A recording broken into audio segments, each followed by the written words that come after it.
আসসালামু আলাইকুম। So guys, আপনারা সকলেই আশা করি অনেক ভালো আছেন। আবার আমি চুল কাটতে সেলুনে গেলাম। সবসময় তো আপনারা জানেন যে চুল কাটতে গেলে আমার 10-20 লাখ টাকা দিছে, আমি চুল কাটি না। এই মনে করেন যে এবার একটু বেশিই লাগছে, মুস্টুস গাড়ি এটি সব সাফায়া এই মনে করেন মিলিয়ন সারাই গেছে। এই চুলের কাটিংটা দিলাম একেবারে কড়া কইরা, মনে করেন যে পুরা নায়ক সালমান খান না লাগুক, শাহরুখ খান তো লাগবে, তাও না লাগলে সাকিব খান তো লাগবে, তা না লাগলে এই আপনারা যেটা ভাবেন এটাই ধরে লন, হইতে পারে ঢাকার কি মেয়র, আপনারা যেটাই ভাবেন এটাই। কিন্তু চুল কাটতে এবার যে পরিমাণ টাকা খরচ হয়েছে, সবসময় তো এই 10-20 লাখ টাকা নিচে তো আমি আবার চুল কাটি না, এবার মিলিয়ন সারাই গেছে গা।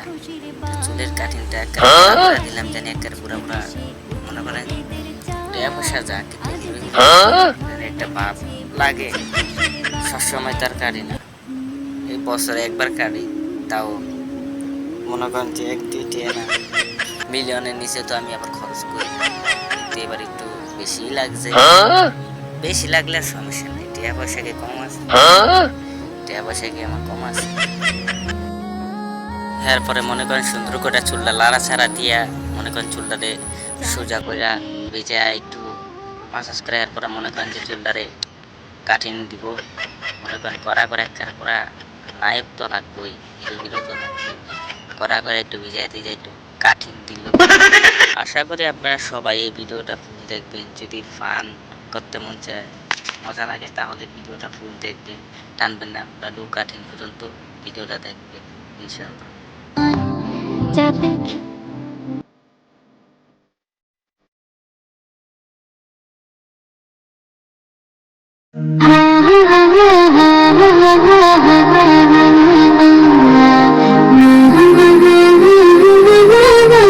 অনেকক্ষণ পর সফল হইলাম।